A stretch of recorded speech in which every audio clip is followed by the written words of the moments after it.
ओम नमः शिवाय।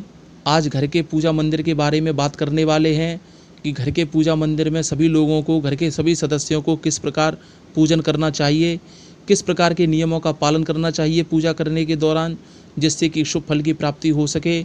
क्या घर के सभी सदस्यों को एक ही आसन पर बैठकर पूजा करनी चाहिए अथवा नहीं? घर के सभी सदस्य अपने अपने मंत्रों को क्या एक ही माला पर जप सकते हैं अथवा नहीं जप सकते? इन सभी तथ्यों को समझेंगे। जब आप पूजा करके अपने आसन से उठते हैं और आसन को फोल्ड करके रख देते हैं, तो क्या आपको इससे पूजा का फल मिलता है अथवा नहीं मिलता? इन सभी तथ्यों को बड़े ही सूक्ष्म तरीके से समझेंगे। वीडियो को स्किप नहीं करना है। यदि आप ऐसा करते हैं तो हो सकता है कोई महत्वपूर्ण तथ्य आपसे छूट जाए, इसलिए वीडियो को स्किप ना करें। वीडियो सुनने के बाद शेयर अवश्य करें, जिससे कि आपको पुण्य की प्राप्ति हो सके। लाइक सब्सक्राइब भी करें। ऐसा करने से आपको ऐसे सनातनी वीडियो समय समय पर प्राप्त होते रहेंगे।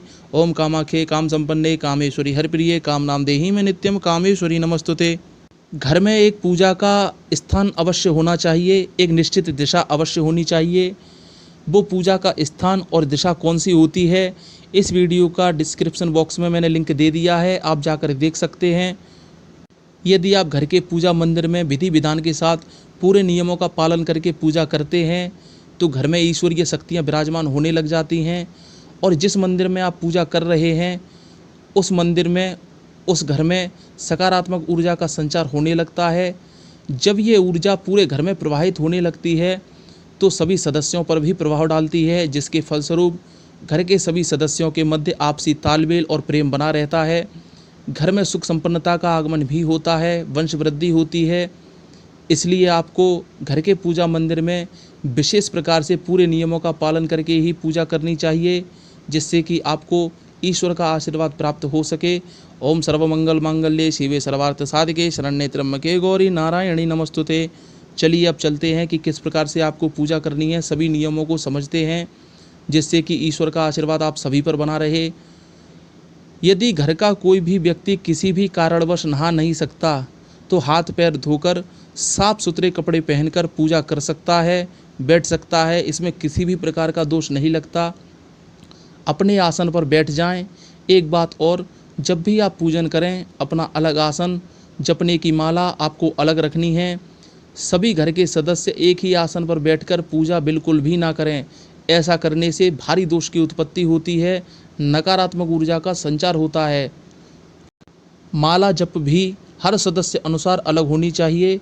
माला हमेशा कपड़े में ढककर ही जपें, जिसे गौमुखी कहते हैं। यदि आप माला को बिना कपड़े के जपते हैं, तो जो कोई भी आपकी माला को देखेगा, आपको जप करते हुए देखेगा, तो आपका पूरा फल, पूजा का पूरा फल उसी व्यक्ति को मिल जाता है जिसने आपकी माला देखी है। यदि आपके पास गौमुखी नहीं है, तो कोई साधारण सा कपड़ा या अंगोछा आप उस माला के ऊपर डाल सकते हैं। इसमें दोष की उत्पत्ति नहीं होती है। पूजा करने के दौरान रीढ़ की हड्डी बिल्कुल सीधी रखनी चाहिए। सिर पर कपड़ा भी अवश्य रखें, या फिर यदि आपके सिर पर चोटी है, तो चोटी में गांठ आपको अवश्य लगानी है। फिर कपड़ा डालने की कोई आवश्यकता नहीं होती। अब पूजन में आपको सर्वप्रथम घी का दीपक लगाना चाहिए, अथवा तेल का भी दीपक आप लगा सकते हैं। यदि घी गाय का हो तो ज़्यादा बेहतर होता है, ज़्यादा शुभ फल की प्राप्ति होती है। अब सर्वप्रथम आपको गणेश पूजन करना है, उन पर फूल पत्ती इत्यादि चढ़ाना है आपको।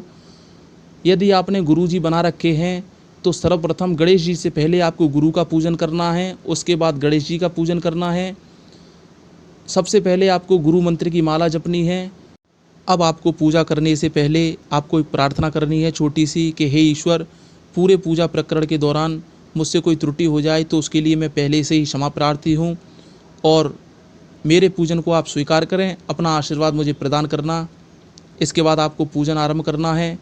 जिस भी ईश्वर को आप पसंद करते हो, जो आपका इष्ट हो, उन्हीं के मंत्र की माला, उन्हीं का नाम आपको जपना है, उन्हीं के नाम का आपको पाठ करना है।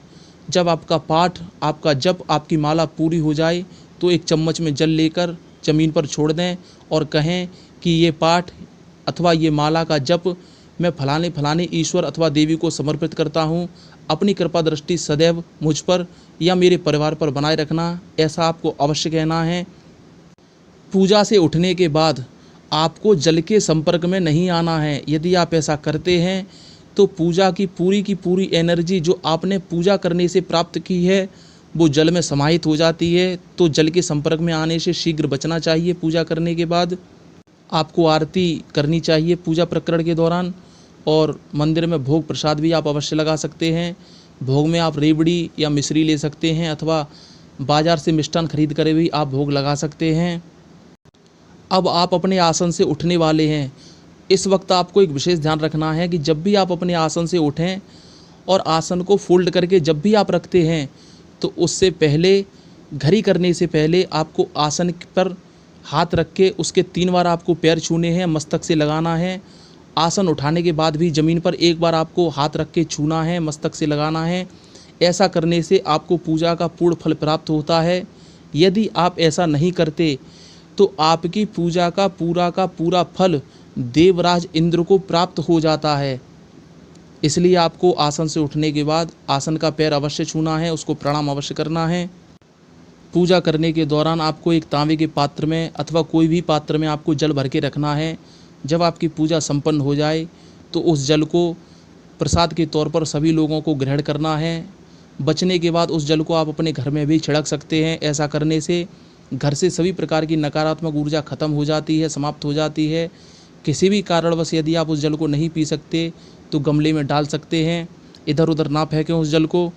वैसे तो पूजा त्रिकाल संध्या करनी चाहिए। त्रिकाल का अर्थ है सुबह, दोपहर, शाम, लेकिन आज के समय में त्रिकाल संध्या वंदन करना अत्यधिक कठिन हो गया है। इसलिए आपको पूजा प्रातः और संध्या काल को अवश्य करनी चाहिए, एक निश्चित समय पर अवश्य करनी चाहिए। यदि आप निश्चित समय पर पूजा करते हैं, कोई भी निश्चित समय हो सकता है जो आप निश्चित कर लें, सुबह के 8 बजे या 9 बजे, शाम के 7 बजे या 6 बजे, 8 बजे, जो भी हो आपकी इच्छा है, तो आपको विशेष फल की प्राप्ति होगी। इसमें तनिक भी संदेह नहीं है। एक बात और, विशेष रूप से पूजा मंदिर में आपको साफ़ सफाई का विशेष ध्यान रखना है। जिस जगह पर, जिस स्थान पर आपका मंदिर है, उस स्थान पर शुद्धता स्वच्छता का विशेष ध्यान रखें। जय माता दी। अब स्तुति करते हैं 2 मिनट की। ये स्तुति आप भी बोल सकते हैं। यदि आप किसी भी प्रकार के मंत्र नहीं बोल सकते, जाप नहीं कर सकते, तो आप इस स्तुति को बोल सकते हैं। बड़ी ही शक्तिशाली स्तुति है। ओम सर्वमंगल मांगल्ये शिवे सर्वार्थ साधिके शरण्ये त्र्यंबके गौरी नारायणी नमस्तुते। ओम कामाख्ये काम संपन्ने कामेश्वरी हरप्रिये काम नाम देहि में नित्यम कामेश्वरी नमस्तुते। ओम मंगलम भगवान विष्णु मंगलम गरुड़ध्वज मंगलम पुंडरीकाक्ष मंगलाय तनोहरि।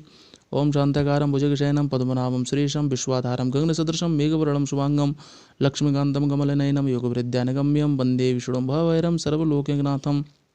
ओम अतुलितबलधामं हेम शैलाब्देहं धनुजवन कृशानं ज्ञानी नाम गिरगण्यं सकलगुणनिधानं वानराणां धीशं रघुपतिप्रिभक्तं वातजातं नमामि। ओम लक्ष्मीनारायणाभ्यो नमः। ओम उमामहेश्वराभ्यो नमः। वाणीहृग्रवाभ्यो नमः। शशिपुरंदराभ्यो नमः। इष्टदेवताभ्यो नमः। कुलदेवताभ्यो नमः। कुलदेव्ये नमः। ओम स्थान देवताभ्यो नमः। वास्तुदेवताभ्यो नमः। चतुष्षष्टि गुणेभ्यो नमः। सप्तग्रतमात्रकाभ्यो नमः। षोडश मात्रकाभ्यो नमः। ओम नवग्रह देवताभ्यो नमः। वरुण देवताभ्यो नमः। वायु देवताभ्यो नमः। ओम मातृपितृचरणकमलेभ्यो नमः। ओम सर्वेभ्यो ब्राह्मणेभ्यो नमः। ओम सर्वेभ्यो देवेभ्यो नमः। ओम सप्तसागरेभ्यो नमः। ओम सप्तऋषिभ्यो नमः। ओम सर्ववेदेभ्यो नमः। ओम सर्वतीर्थेभ्यो नमः। ओम छम क्षेत्रपालाय नमः। ओम बम भैरवाय नमः। ओम सर्वसिद्धाय नमः। ओम श्री सर्वदेवताभ्यो नमः। ओम श्री रिद्धि सिद्धि बुद्धि सहिताय श्री मनमंगलाधिपतये नमः। मंदिर से संबंधित यदि आपका कोई प्रश्न हो तो कमेंट के माध्यम से पूछ सकते हैं, उसका उत्तर अवश्य दिया जाएगा। जय श्री कामाख्या।